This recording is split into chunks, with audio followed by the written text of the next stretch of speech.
Hello students, solid figure की series में हमारा थर्ड जो सॉलिड फिगर है वो है आपका सिलेंडर। इसकी पिछली वीडियोस में अगर आप लोगों ने नहीं देखा तो उसको भी देख लीजिए। हमने क्यूब और क्यूबॉइड के फॉर्मूले को बहुत सिंपल तरीके से आपको समझाया ताकि आप आसानी से उस फॉर्मूले के बेसिस में क्वेश्चन सॉल्व कर सकें। आपको फॉर्मूले बिल्कुल नहीं रटने हैं, बिल्कुल समझने हैं अच्छे से, बहुत सिंपल है। बात करें थर्ड हमारे सॉलिड फिगर की, वो है आपका सिलेंडर। सिलेंडर का जो बेस फिगर है, जैसे हम लोगों ने बात किया था क्यूब का बेस फिगर था आपका स्क्वायर और क्यूबॉइड का था रेक्टेंगल। इसी तरीके से सिलेंडर किस फिगर से क्रिएट हुआ है? एक सर्कल से। तो सर्कल के बेसिस पे लेके चले, इसका जो कर्व सरफेस है, आपके घर में भी सिलेंडर होंगे, कई सारे डस्टबिन या वो चीजें, तो वो सब सिलेंड्रिकल फॉर्म में, तो ये सर्कुलेशंस होते हैं पूरे, तो ये सर्कल क्रिएट हो रहा है। तो अगर हमें इस का कट सरफेस एरिया निकालना है, यानी कि बेस यानी फ्लोर और ऊपर का टॉप हमें काउंट नहीं करना है, तो केवल इस कट सरफेस एरिया को ही हमें काउंट करना है नीचे से ऊपर तक। तो इसको अगर हम काउंट करें तो ये किस सर्कुलर फॉर्म में है, तो इसका क्या निकालना पड़ेगा? पेरीमीटर, यानी कि यहां से लेकर वापस राउंड लगा के यहां आ रहा है, तो ये क्या होता है आपका पेरीमीटर, जिसको हम सरकमफ्रेंस भी कहते हैं। तो इसका क्या हो गया? 2 पाई। अब कुछ सिलेंडर छोटे होते हैं, कुछ बड़े, इसलिए ये डिपेंड होते हैं इनकी हाइट पे। तो ये सिंपल सा फॉर्मूला हो गया कट सरफेस एरिया का। सर्कल से बना था तो इसलिए उसका पेरीमीटर 2 पाई था। अब कुछ हाइट छोटी होती है, कुछ हाइट बड़ी होती है सिलेंडर्स की, तो इसलिए हम हाइट ले लेते हैं। तो जैसा आपके क्वेश्चन में गिवन होगा वो यहाँ पर डायमेंशन हम फाइंड करेंगे।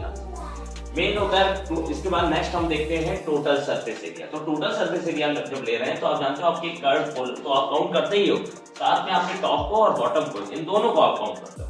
तो मेन चीज है कि 2 पाई RS तो आपका है ही है, साथ में अब आप टॉप को और बॉटम, तो ये देखिए आपका बॉटम है कैसा बना है? सर्कल। तो सर्कल का एरिया क्या होता है? पाई आर स्क्वायर। क्या होता है आपका? पाई आर। सिंपल सा इसमें पाई आर स्क्वायर। तो ये तो आपने एक नीचे का काउंट किया। अब आप ऊपर के टॉप को काउंट करेंगे तो ये भी क्या होता है? सर्कल। और सेम जो इसका रेडियस है वो इसका भी रेडियस है, और ये आपकी हाइट है, तो जो सेम रेडियस है तो ये भी पाई आर स्क्वायर, तो ये भी क्या होगा? पाई आर स्क्वायर। तो कितने पाई आर स्क्वायर इसमें ऐड कर दिए? 2 पाई आर स्क्वायर। अब दोनों में कॉमन ले लिया आपने 2 पाई आर, तो यहाँ क्या बचा? h, और यहाँ क्या बचा आपका? R। तो ये सिंपल सा फॉर्मूला हो गया आपका किसका? टोटल सरफेस एरिया का। ये कट सरफेस एरिया था जिसमें आपने टॉप को और बॉटम को काउंट नहीं किया था, इसमें इन दोनों को काउंट कर लिया, कॉमन लेके ये आपका फॉर्मूला। सपोज दैट क्वेश्चन आ जाए कि ये सिलेंडर कैसा है? ओपन सिलेंडर है, तो इसका मतलब इस पूरे फॉर्मूले निकालने के बाद इस ऊपर के सर्किल को माइनस कर दे, तो इस सर्किल का एरिया क्या था? पाई आर स्क्वायर। ये भी कर सकते हैं, या फिर इसमें केवल आप कितना ऐड कर दीजिए? पाई आर स्क्वायर। आई होप आपको क्लियर हो गया है कि कितना सिंपल है ये, इसमें कुछ भी ज्यादा हार्ड नहीं है। तीसरी चीज, वॉल्यूम हमें फाइंड करना है। अब इसका बेस फिगर क्या था? बेस क्या था आपका? सर्किल। तो सर्किल का एरिया क्या होता है? पाई आर स्क्वायर। तो ये इतना एरिया उसने कवर किया। अब कितनी कैपेसिटी उसके अंदर हो सकती है वो डिपेंड करता है इसकी हाइट में, तो किससे मल्टीप्लाई कर दिया? इसके हाइट से। तो ये 3 फॉर्मूले होते हैं जिसपे आपका पूरा चैप्टर कंप्लीट है सिलेंडर्स का। तो सिलेंडर्स के लिए ये 3 डायमेंशंस वाले फॉर्मूले थे जो आई होप आपको क्लियर हो गया, और सिंपल से फॉर्मूले हैं। अब आप अपने सिलेंडर की पूरी एक्सरसाइज सॉल्व कर सकते हैं। कोई भी डाउट है तो आप कमेंट सेक्शन में बता सकते हैं। हेलो स्टूडेंट्स, हम लोगों की जो सीरीज चल रही है सॉलिड फिगर की, उसी में नेक्स्ट जो हमारा सॉलिड फिगर है वो है कोन।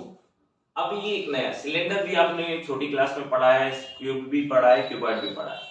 तो ये सारे डायमेंशंस हम लोगों ने बहुत इजी लैंग्वेज में किए और आसानी से समझे इनके फॉर्मूले। क्वेश्चन भी बहुत इजीली फॉर्म में आपके सॉल्व हो जाएंगे। नेक्स्ट जो हमारा सॉलिड फिगर है वो है आपका कोन। कोन कैसे क्रिएट हुआ है? ये सिलेंड्रिकल जो पार्ट था इसका 1/3 हमने कर दिया, इसी से हमने क्रिएट किया कोन। तो ये कितने पार्ट में डिवाइड हुआ? 3 पार्ट में, और 3 इक्वल पार्ट में इसको डिवाइड किया गया। इसलिए सिंपल सा जो इसका वॉल्यूम होता है सिलेंडर का वो होता है आपका पाई आर स्क्वायर एच। तो ये 3 पार्ट से हमारा ये कोन बना है, तो ये 2 पार्ट हमने हटा दिए, तो इसका मतलब इसका कितना पार्ट? 1/3 पार्ट। तो सिंपल सा इसका वॉल्यूम क्या हो गया? 1/3 पाई आर स्क्वायर एच। सिंपल सा पाई आर स्क्वायर एच सिलेंडर का था, तो इसके 3 डायमेंशन पार्ट थे, तो 2 डायमेंशन पार्ट को हटा दिया, तो कितना बचा? 1/3। तो ये आपका वॉल्यूम हो गया कोन का।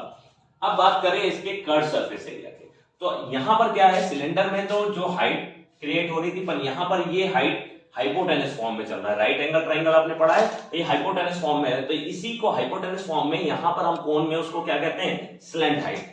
इसी को हम लोग क्या कहते हैं? Slant height. तो L मींस स्लैंट हाइट। तो स्लैंट हाइट निकालने का वही फॉर्मूला है जो आपका हाइपोटेनस की साइड को फाइंड करने का है। यानी L का फॉर्मूला आपका क्या है? रेडियस का स्क्वायर प्लस h का स्क्वायर, और जब इसका स्क्वायर यहां से रिमूव करेंगे तो इसके ऊपर क्या लग जाएगा? Under root. तो ये एल मतलब स्लैंट हाइट, स्लैंट हाइट जो कर्व के फॉर्म में चल रही है आपकी, तो जो हाइपोटेनस निकालते थे राइट एंगल ट्रायंगल में, सेम उसी तरीके से हम यहाँ पर स्लैंट हाइट फाइंड करेंगे। कट सरफेस एरिया निकालना है, तो इसका कोई भी टॉप नहीं है। तो देखिए यहाँ सर्कल पूरा बना, फिर करते करते यहाँ सर्कल धीरे धीरे क्या हो रहा है, छोटा हो रहा है। तो जब वहां निकालते थे तो सर्कल के हिसाब से एरिया पाई आर स्क्वायर होता था, भाई यहाँ सर्कल बनता जा रहा है और धीरे धीरे छोटा हो रहा है, इसलिए इसका फॉर्मूला क्या होगा, पाई आर एल, यानी कि यहाँ पर मैक्सिमम था और यहाँ जाके मिनिमम हो गया। तो ये किस पे डिपेंड हो गया आपका, स्लैंट हाइट पे, तो इसलिए पाई आर एल। सिंपल सा क्लियर हो गया फॉर्मूला। टोटल सरफेस एरिया की बात करें तो पाई आर एल तो होगा ही होगा जो चल रहा है। और मैंने कहा था कि जब आप टोटल की बात करते हैं तो नीचे के फ्लोर और ऊपर के टॉप को भी आप काउंट करेंगे, पर इसका कोई टॉप नहीं है, इसका नीचे का केवल आपका फ्लोर है। तो फ्लोर किस फॉर्म में बन रहा है, सर्किल फॉर्म में, तो सर्किल का एरिया क्या होता है, पाई आर स्क्वायर।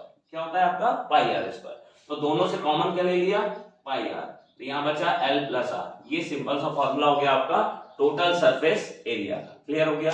अब इसके क्वेश्चंस कई बार कुछ बच्चों को बड़ा कॉम्प्लिकेटेड लगता है कि सर जब 10-20 के क्वेश्चन आते हैं तो कैनवास यूज होता है ना, तो उन सबको कैसे करें। तो जब भी कोई टेंट होगा के क्वेश्चंस आएंगे तो थोड़ा सा उसको ठीक से पढ़िएगा, क्योंकि जब आप कोई टेंट बनाते हो, आजकल तो हो गए हैं कि पूरी तरह से कवरिंग टेंट हो गए, तो नीचे का बेस भी काउंट करते हैं, तो इसलिए टीएसए निकालते हैं। पर अगर कैनवास यूज कर रहे हैं केवल ऊपर ऊपर फ्लोर, तो केवल आपको क्या निकालना है, पाई आर। टेंट है, ऊपर कपड़ा लगाना है उसमें, तो केवल आप उसके कट सरफेस एरिया को कवर करेंगे, तो यहाँ पाई आर है। तो आई होप आपको बिल्कुल सिंपल फॉर्म में क्लियर हो गया है कि कोण के फॉर्मूले क्या होते हैं। तो इससे रिलेटेड जो भी आपके क्वेश्चन हैं आपकी एक्सरसाइज में, उसको आप सॉल्व करें। Thank you class. नेक्स्ट जो हम लोगों का अब लास्ट फिगर बचा हुआ है वो है आपका स्फीयर और हेमिस्फीयर। तो इससे आपका पूरा 9th और 10th दोनों का सिलेबस कंप्लीट हो जाएगा, कि जो भी डायमेंशंस थे फॉर्मूले के वो हमें पूरे कवर हो रहे हैं, साथ में जो डाउट्स थे कि उसको याद करें कि रटें, वो भी पूरी तरीके से क्लियर हो रहा है कि हाँ आराम से समझ के हम लोग क्वेश्चन अपने सॉल्व कर सकते हैं। एक और सॉलिड फिगर है फ्रस्टम, वो आउट ऑफ सिलेबस है, रिमूव कर दिया गया है सिलेबस से, तो यहां तक हमें केवल पढ़ना है। स्फीयर और हेमिस्फीयर। सबसे पहले बात करते हैं स्फीयर। स्फीयर क्या होता है, जैसे हम लोग कहते हैं ना हमारी पृथ्वी गोल है, गोल का मतलब सर्किल नहीं है, स्फीयर फॉर्म में है, क्योंकि हम लोग अर्थ के ऊपर के सरफेस में रहते हैं, तो कोर क्रस्ट कई सारी माइनिंग के थ्रू अंदर जितना भी जाएंगे, तो इसका मतलब हम पूरी अर्थ के अंदर रहते हैं, तो कोई बैंगल्स फॉर्म में नहीं है। सर्किल क्या होता है, बैंगल्स, यानी कोई चूड़ी या कड़े के फॉर्म में होता है, जिसमें आर पार ट्रांसपेरेंट होते हैं। पर स्फीयर जो है, तो इसका मतलब जब जैसे फुटबॉल है तो उसके अंदर ब्लैडर है, फाड़ेंगे तो ब्लैडर है, या आपका पिगी बैंक गोला गोला यूज करते हैं तो उसके अंदर पैसे डालते हैं, तो वो गोल फॉर्म में होता है, तो उसको उस गोल को कहते हैं यहाँ पर स्फीयर। क्लियर हो गया यहाँ पर। ऐसे ही इसका हाफ पार्ट कर दिया जाए तो वो हो जाएगा आपका हेमिस्फीयर। तो जब इसके वॉल्यूम की बात करते हैं तो वॉल्यूम क्या हो जाता है, सिंपल सा, इसको डायरेक्ट आप याद कर लीजिए बस, 4/3 पाई आर क्यूब। इसका वॉल्यूम क्या होगा, 4/3 पाई आर क्यूब। ठीक है, क्योंकि h जो इसकी रेडियस है वो उतनी ही इसकी क्या है, h, तो यहाँ पर h को ना डिनोट करके वही सेम किस में ले आते हैं, रेडियस में, और सर्किल फॉर्म में है तो पाई आर के बेसिस में चलेगा ही चलेगा, 4/3। और यहाँ पर क्या करते हैं, हेमिस्फीयर जो इसका आधा होता है, तो इसका मतलब 4/3 का अगर हाफ कर दिया जाए तो 2 से 4 कैंसिल होगा, तो क्या बचेगा 2, तो जस्ट इसका हाफ, तो वॉल्यूम क्या हो गया आपका 2/3 पाई आर क्यूब। अब बात करते हैं कट सरफेस एरिया और टोटल सरफेस एरिया। तो चाहे इसका कट सरफेस एरिया ले लो, चाहे टोटल सरफेस एरिया, दोनों क्या होते हैं, बराबर, है ना, क्योंकि यहाँ ना इसका कोई टेरेस दिख रहा है ना कोई फ्लोर दिख रहा है, तो दोनों बराबर होते हैं। तो यहाँ पर ये कितने सर्किल क्रिएट हो रहे हैं एक तरीके से, यानी पाई आर स्क्वायर तो होगा क्योंकि सर्कुलर फॉर्म में। दूसरा, इस तरीके से इसके अगर डायमेंशंस किए जाएं अलग अलग, तो टोटल कितने सर्किल क्रिएट होते हैं, 4। कितने सर्किल क्रिएट होते हैं, 4। इसलिए 4 पाई आर स्क्वायर, यानी इस बेसिस में भी 2 सर्किल अलग से हैं और इधर भी 2 सर्किल अलग से, तो ये 4 पाई आर स्क्वायर। तो ये सिंपल सा फॉर्मूला था आपका किसका, स्फीयर का। यहाँ कट सरफेस एरिया और टोटल सरफेस एरिया सेम होता है। क्लियर हो गया। अब एक चीज और डाउट होता है, पेपर में कई बार क्वेश्चन आता है find the surface area, question पूछा जाता है फाइंड द सरफेस एरिया। अब यहाँ पर स्टूडेंट्स कंफ्यूज होते हैं कि सर सरफेस एरिया पूछा है तो कर्व निकालें कि टोटल निकालें। तो याद रखिएगा, जब भी सरफेस एरिया आपसे पूछा जाएगा तो आपको निकालना है टीएसए, यानी टोटल सरफेस एरिया। और स्फीयर में टीएसए और सीएसए दोनों क्या होते हैं, इक्वल होते हैं। हेमिस्फीयर की बात करें तो ये देखिए, ये इसका टॉप का है, तो टॉप सर्किल उसको अलग करेंगे, नीचे का बेस रखेंगे, तो ये टोटल 4 था, तो इसमें कितने सर्किल यहाँ तक हाफ में क्रिएट हो रहे हैं, 2। कितने सर्किल क्रिएट हो रहे हैं, 2, तो ये हो गया 2 पाई आर स्क्वायर। और जब टोटल निकालना है यहाँ पर, तो 2 पाई आर स्क्वायर तो लेंगे ही लेंगे। ये ऊपर का टॉप भी आपका क्या है, सर्किल, तो इसका रेडियस कितना होगा आपका, पाई आर स्क्वायर, यानी कि इसका टोटल एरिया कितना हो गया, 3 पाई आर स्क्वायर। इस वाले एरिया को भी आप काउंट करेंगे तो ये तो 2 पाई आर स्क्वायर था, इस पार्ट को भी आपने काउंट किया तो 1 पाई आर स्क्वायर आपने ऐड कर दिया तो ये हो गया 3 पाई आर स्क्वायर। अब यहाँ क्या है कि जो आपकी जितनी रेडियस होती है उतनी ही आपकी क्या होती है हाइट, ठीक है ना। सर्कल फॉर्म में सर्कमफ्रेंस से जहां जहां आपका सेंटर यहाँ पर आ रहा है सर्कमफ्रेंस से, तो सबको क्या कहा जा रहा है रेडियस, तो जितनी रेडियस है उतनी हाइट, इसलिए बेसिस में यहाँ हाइट में आर में ही उसको काउंट कर दिया गया। तो ये पूरी हमारी सीरीज कंप्लीट होती है सरफेस एरिया से रिलेटेड। तो इससे रिलेटेड जितने भी सॉलिड फिगर थे, जो फॉर्मूले में आपको बहुत ज्यादा कॉम्प्लिकेटेड लग रहा था, डर लग रहा था कि याद करना पड़ेगा, कई बार हमारे क्वेश्चन गलत होते हैं, तो वो क्वेश्चन अब नहीं गलत होंगे क्योंकि फॉर्मूले आपने समझे हैं, रटे नहीं है। तो ये सिंपल सी एक सीरीज थी जिसमें आपको फॉर्मूले समझाने थे और उनका कहां से फॉर्मेशन हुआ है ये सिंपल सा बताना था। तो ये सारी चीज क्लियर हो गई है, तो अपनी एक्सरसाइज बहुत अच्छे से करिए। कोई भी डाउट होता है तो कमेंट सेक्शन में आप बता सकते हैं, मैं वो क्वेश्चन सॉल्व कर दूंगा। Thank you. स्टार्ट करो।